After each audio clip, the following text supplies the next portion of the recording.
오늘 본문을 가지고 설교하신 수서교회 황명환 목사님은 말에 대해서 다음과 같은 정의를 내리셨습니다. 첫째로, 말은 나를 외부로 표현하는 수단이다. 말은 밖으로 드러나는 자기 자신을 의미하며 그 사람이 하는 그 말이 곧 그 사람이다 라고 이야기하였습니다.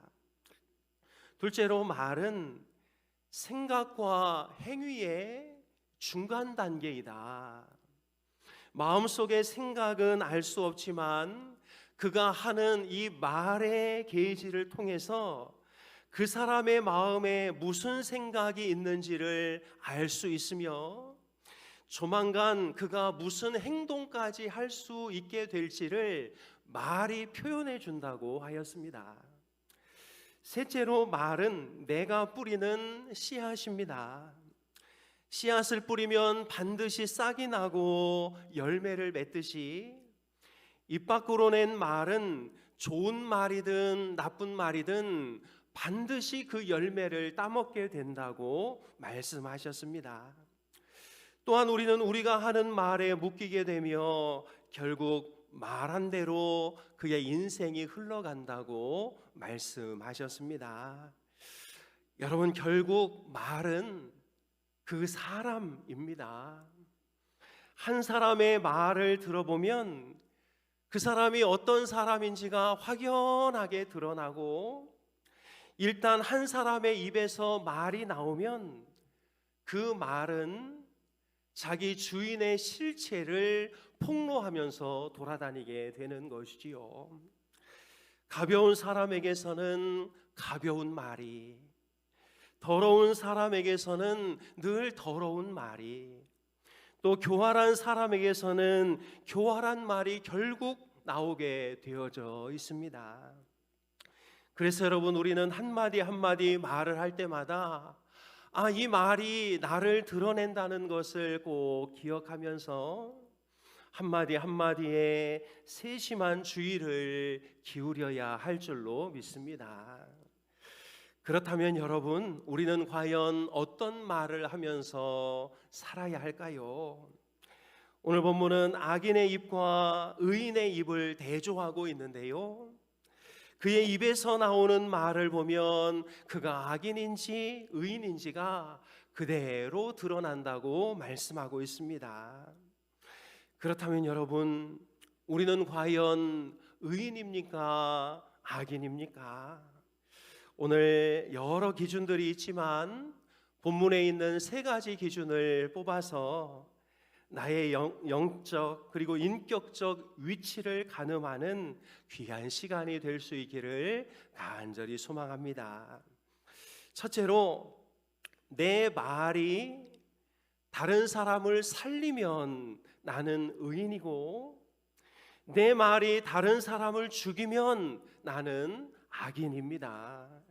11절 말씀은 이렇게 말씀하고 있는데요, 우리 같이 읽겠습니다. 시작. 의인의 입은 생명의 샘이라도 악인의 입은 독을 머금었느니라. 잠언 기자는 두 가지 강렬한 이미지를 대비시키고 있는데요, 악인의 입은 샘과 같고, 의인의 입은 샘과 같고 악인의 입은 독과 같다는 것이지요. 여러분, 의인의 입은 샘과 같아서 사람들을 살립니다. 샘은 끊임없이 올라오는 맑은 물줄기이지요. 깨끗한 물이 조용히 지속적으로 흘러나옵니다. 그래서 샘 곁에 있는 사람들은 목이 마르지 않습니다. 온갖 동물과 식물이 그 샘 주위에서 도단하고 짐승들이 찾아오게 되는 것이지요. 샘 주변에는 생명이 자랍니다. 의인의 말이 바로 그렇다는 것이지요. 의인의 말은 달콤하거나 톡 쏘는 맛은 없지만 그의 말 한마디가 사람을 살리고 기운을 북돋아 준다고 이야기하고 있습니다. 오늘 수고 많았습니다. 당신이 있어서 감사합니다. 지금도 충분히 잘하고 있습니다. 당신 정도면 그래도 정말 잘하고 있는 것입니다. 이런 말들이 누군가의 하루를 살려내고 어떤 때에는 그의 인생 전체를 살려내게 되는 것이지요. 우리들 중에도 포기하고 싶었지만 누군가가 말해준 이 샘물과 같은 말 때문에 지금 우리가 하나님 앞에 나와 예배하고 있는 것이 아니겠습니까? 그러나 악인의 말은 독과 같아서 사람을 죽입니다. 독사에게 물리면 잠시 따끔하고 말지만 그 따끔하는 순간 그 안에 독이 퍼지기 시작하고 결국 그 사람을 쓰러뜨려 버리고 마는 것이지요. 별말 아닌 것 같습니다. 그저 따끔하는 정도입니다. 그러나 그 안에 녹아있는 독이 그 사람 안으로 흘러 들어가면 그 사람이 결국 쓰러져 죽게 되는 것이지요. 너는 왜 그거밖에 안 되냐? 네가 하는 일이 다 그렇지 뭐. 너는 차라리 태어나지 않는 게 좋았겠다. 여러분, 이런 말들이 우리 가족과 우리 자녀들의 인생에 스며들면 이 말들은 그들의 안에 독이 되어 그들을 죽음으로 몰아넣는 것입니다. 사랑하는 여러분, 지금 우리의 말은 누군가를 살리고 있습니까? 죽이고 있습니까? 그동안 내가 들었던 말들은 계속 나를 살려주는 말인가요? 나를 계속 죽여왔던 말인가요? 만약에 우리가 자라면서 나를 계속 죽이는 말, 나를 힘들게 하는 말들이 있었다면 하나님의 은혜와 말씀으로 그 모든 독을 다 밖으로 밀어내고 나부터라도 나를 내 주변에 있는 사람들을 살리고 세우는 말을 하는 의인들이 다 될 수 있기를 주님의 이름으로 축복합니다. 만약 여러분의 말이 주변 사람들을 지치게 하고 작아지게 하고 상처받게 하고 무엇인가 말 한마디 하려고 해도 나 때문에 입을 열지 못하게 만드는 그런 습성들이 있다면 나의 언어의 패턴들을 잘 관리하셔서 다른 사람을 살리고 세우는 언어의 주인공이 다 될 수 있기를 주님의 이름으로 축복합니다. 우리 옆에 분들하고 이렇게 한번 인사할까요? 당신의 말은 사람을 살립니까? 죽입니까? 한번 여쭤보겠습니다. 당신의 말은 사람을 살립니까? 죽입니까? 예, 대답도 해주셔야죠. 당신의 말은 저를 살립니다. 시작. 당신의 말은 저를 살립니다. 예, 다 그런 우리 힌도레 가족들 되셨으면 좋겠습니다. 둘째로, 내 말이 화평을 불러오면 나는 의인이고 내 말이 자꾸 다툼을 불러오면 나는 악인입니다. 12절 말씀은 이렇게 말씀하고 있는데요, 같이 읽겠습니다. 시작. 미움은 다툼을 일으켜도 사랑은 모든 허물을 가리느니라. 잠언 기자는 여기서도 두 가지 이미지를 대조시키고 있는데요, 악인은 말로 계속 다툼을 유발시키지만 의인은 허물을 덮어준다고 말씀하고 있지요. 의인의 말은 허물을 덮어서 화평을 만듭니다. 잘못한 것이 있어도, 실수가 있어도, 눈에 보이는 걸림돌이 있어도 그 모든 것들을 다 덮어주는 것이지요. 상대방의 잘못이 눈에 안 보여서가 아닙니다. 마음은 답답하고 힘든 일이 없어서가 아닙니다. 다 보이고 마음에 답답함이 있어도 그것을 굳이 내가 드러내서 폭로하지 않는 것이지요. 언제 이렇게 할 수 있나요? 그 사람을 사랑할 때만 가능한 것이지요. 목사님, 저는 왜 이렇게 내 자녀들에게 나쁜 말이 나오는지 모르겠어요. 아이들을 사랑하는데 왜 자꾸 잘못한 것만 끄집어내는지 모르겠어요. 물론 사랑하지만 덜 사랑해서 그런 것입니다. 진짜 사랑하면 잘못한 거 막 끄집어내고 쪼는데 또 쪼고 피나는데 또 쪼고 이러지 않는다는 것이지요. 여러분, 의인은 상대의 약점을 쥐고 흔들려고 하지 않습니다. 자식이 공부 못하는 거 쥐고 내 마음대로 내 뜻대로 움직이려고 하지 않는 것이지요. 오히려 의인은 상대의 허물을 덮어주고 그 허물을 품어주면서 그를 더 세워주는 것이지요. 괜찮아요. 누구나 그럴 수 있습니다. 괜찮아요. 그 상황에서는 저도 그랬을 거예요. 그건 잊어버려요. 앞으로 같이 더 잘하면 되지요. 이런 말 한마디 한마디가 상처받은 사람을 일으켜 세우고 공동체에 금이 간 것들을 메워주고 떼워주는 역할을 하는 것이지요. 여러분, 내가 옆 사람보다 허물이 작다고 생각하십니까? 아니요.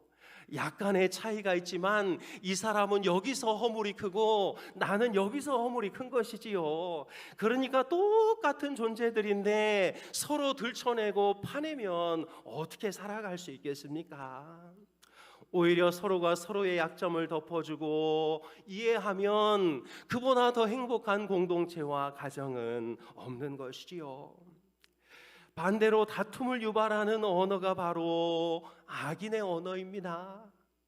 그 사람이요, 사실은 진짜 나쁜 사람이에요. 내가 말 안 해서 그렇지. 제가 다 알고 있는데 그 사람 실제로는 그렇게 그리 좋은 사람 아니에요. 저만 아는 건데요. 글쎄 그 사람이 이런 일들을 했다지 뭡니까? 그러면 그거 듣고 가서 또 다른 사람에게 전하면 그 공동체 자체가 깨지고 다툼이 일어나게 되는 것이지요. 여러분, 피스메이커 되시기를 축복합니다. 가는 데마다 문제를 일으키는 트러블 메이커 되지 않기를 소망합니다. 여러분이 있는 자리에서 사람들이 편을 가르기 시작하고 갈등이 생기고 관계가 틀어진다면 혹시 그 중심에 내 말이 막 꿈틀거리고 있는 것은 아닌지를 꼭 점검해 봐야 하는 것이지요. 혹여나 내가 다툼을 유발하고 있는 사람이라면 잠언 기자는 당신이 바로 악인이라고 이야기하고 있는 것이지요. 여러분, 불편한 말일 수 있으나 지금 내 말의 뿌리에 누군가를 향한 미움과 다툼이 자리 잡고 있지는 않은지 오늘 정직하게 돌아보고 우리의 언어를 교정할 수 있기를 축복합니다.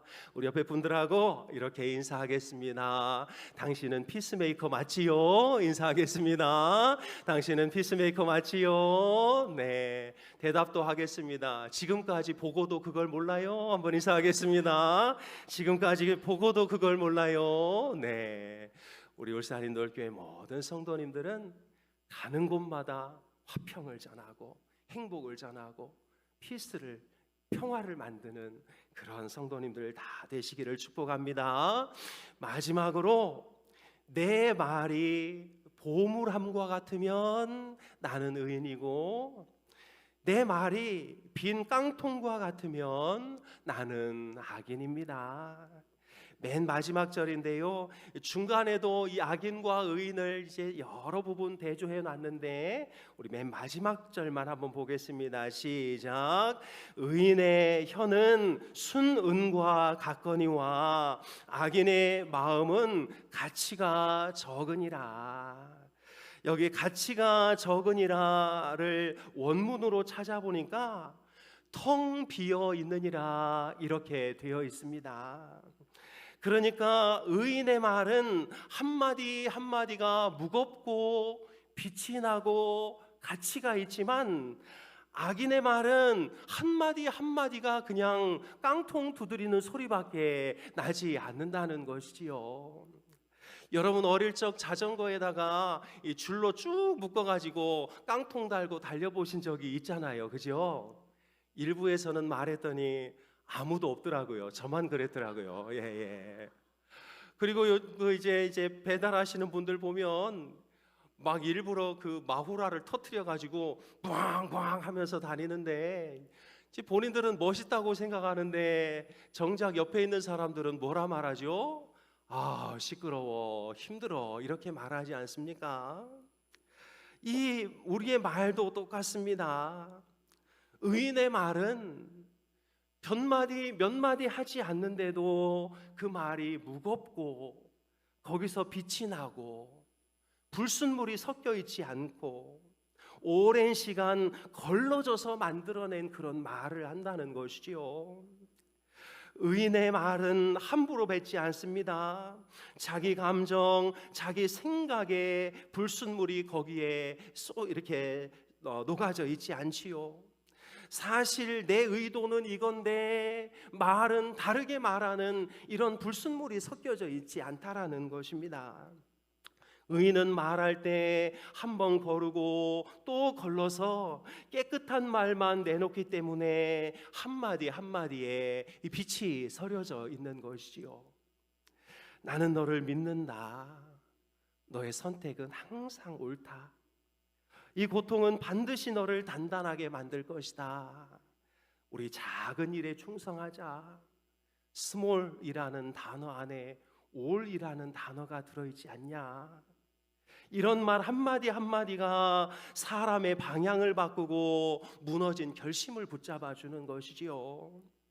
이것이 바로 수는 같은 말이요 의인이 구사하는 말입니다. 여러분, 우리 아이들이 왜 우리 말을 안 들을까요? 말이 너무 많기 때문에 그렇지요. 그냥 계속 쏟아내는 말, 무엇인가 좀 들을 게 있나 살펴봐도 말이 너무 많다 보니까 순은과 같은 말이 아이들 귀 속에 남지 않으니까 우리의 말을 듣지 않는 것 아니겠습니까?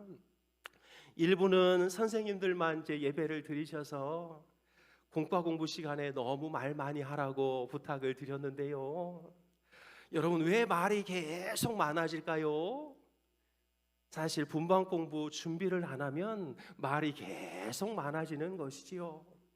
우리의 말도 똑같습니다. 우리가 무슨 말을 할까, 어떤 말을 할까 고민하지 않게 되면 계속 불필요한 말들이 쏟아져 나오고 그것이 마치 깡통과 같이 요란한 소리를 내게 되니까 우리의 말에 영양가가 없어지는 것 아니겠습니까?